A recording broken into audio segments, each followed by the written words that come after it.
So episode number 337, Winning Words. I had the good fortune to meet this gentleman, Ross Hjelseth, recently. In the show notes, I will include a link to his new book that he has, a link to his podcast, a link to his website. He's just really been speaking a lot of life into my ears when I'm out jogging in the morning with his podcast. He was introduced to me because I'm currently in the process of helping to form a foundation and an endowment for a private Christian school, and he's somebody that has experience in this area, so that's how the relationship came to be. You know, in the world that we live in today, and I know many of you out there, you're money nerds, you want to get into the dollars and the cents, but at the end of the day, what I really want from Sound Retirement Radio is, yes, for you to have the tools and the strategies and the tactics, but look, you can have all the money in the world and still be miserable. So I want you to have a good life. And in order to have a good life, if we're going to start 2021 off right, we need to get our thinking right. We need to think about the words that we're saying to others. We need to think about the words that we're saying to ourselves. We need to think about the words that we're reading. And this is all important if you want to have a really great year heading into 2021. So don't worry, the next episode I'm going to do is all about the financial, the nuts and bolts. So we'll get back into it for you money nerds out there. But this is important. This is about having a great life, living a great life. And so I know you're going to enjoy this interview. Without any further ado, here's my conversation with Ross Hjelseth. And let me tell you a little bit about him. I've got a copy of his new book here in front of me. But his bio says he's a leadership consultant and the president of Hjelseth and Associates, LLC, leveraging more than 4 decades of career experience in athletics and education. He's passionate about helping others lead well. Ross believes in speaking life to build relationships with people. He lives in Washington State with his wife, Ronnie, near their 2 grown sons and their families. Winning Words is his first book. I've got a copy of his first book here. The title is Winning Words, Speaking Life to Influence Others. Ross Hjelseth, welcome to Sound Retirement Radio. Thank you very much for the opportunity. I'm excited to be with you. I'm excited to have you. You know, it's funny how life brings you into relationship with other people. And just a little bit of a side, you know, to let our listeners know how this relationship came to be. We are I'm working on putting together a foundation and endowment for a Christian school. And your name came up as somebody that had a lot of experience in this area. And so we are now working with you as a consultant to help us with this foundation and endowment. So thank you for the opportunity. But that's how the relationship came to be. And then I've had a chance to read your book and listen to the podcast. So we're a ways down the path already. I know, it's so good. It's so good. Well, so I want to start out because I want to talk about your book and I want to talk about your podcast. And I have to say both of which I have been enjoying immensely.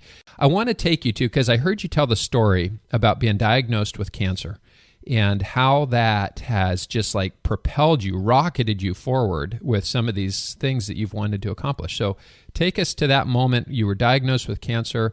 You're sitting there and you kind of list out the 12 things I think you said that you wanted to accomplish.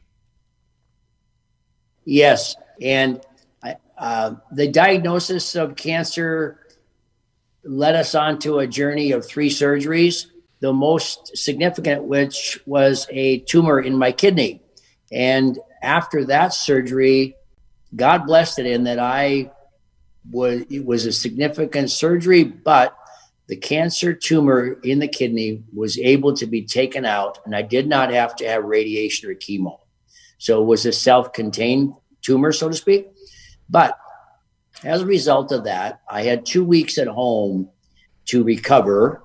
And my wife, Ronnie, is a nurse, and so I was capably taken care of.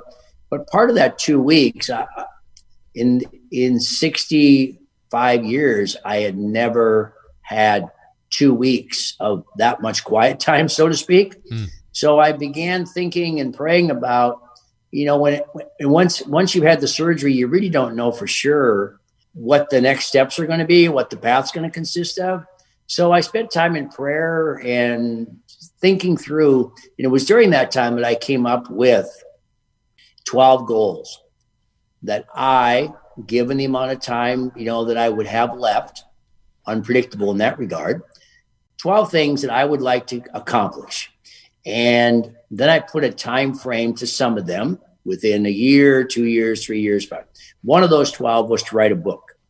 And I felt like my life journey had included enough input in life, so to speak, or from life, where I had something to share with people. I had a passion to share what I had learned and what God had blessed me with. And so that aligned itself with the vision to write a book. Awesome. And so writing the book was one of the 12. Doing the podcast, I think it's so cool that you've started your podcast. Tell me a little bit about how that got going. Well, I have to give credit where credit is due. That wasn't my idea. But just like you and I have entered into relationship over this work on creating a foundation, Doug Burton has become a very good friend of mine. He owns a marketing company in downtown Tacoma. It's called VSG Marketing. Well, he has 2 buildings, one building in which is a small adjacent piece of property. And he said, Ross, I'm going to create a podcast studio there because I think there's a market for it. And he said, would you be willing to come in and do a podcast, and we'll use you as a test pilot, so to speak? So he bought all the equipment, got it all set up, and he dedicated one of his people. So we decided that, yes, I would do a podcast because he just felt like I had a message to share as well. But we also did it as a gap filler, so to speak. I'm not even sure that's good terminology, but we filled the gap between the time that I'd given the book to the publisher and the time it was going to actually be released. So we decided that we would, on a weekly basis, title the podcast Winning Words as well. And we would speak to various aspects of what's in the book without it being the book. Yeah, it's really good. I'm really enjoying both the book and the podcast. So, your bio, I know a little bit more about you. I mean, you started a Christian school. You led that Christian school for 26 years. You were a college football coach. Fill in the blanks. Tell our listeners a little bit more about your background, where you grew up, and kind of what shaped you, what got you to this point that you're at today. Yeah. I would say there are 3 things that shaped me. Born and raised in North Dakota, raised on a large farm, so I learned at an early age the value of work ethic. At the time I was learning it, I'm not sure I appreciated it, but my dad did because he was the guy that owned the farm. So work ethic was one of the things that I came to appreciate as life has moved along. So that was a formative step. The second thing that I would say was significant was my love for athletics. And even though my father wanted me to be a farmer and take over his farming operation, which would have been financially very appealing, real frankly, I didn't have the passion to do it.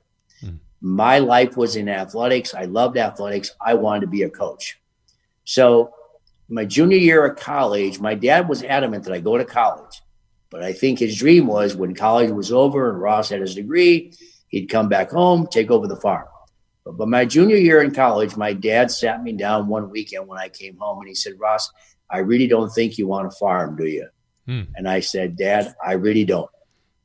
So that his release, so to speak, of that pressure to take over the farm led me to the opportunity to pursue coaching and teaching.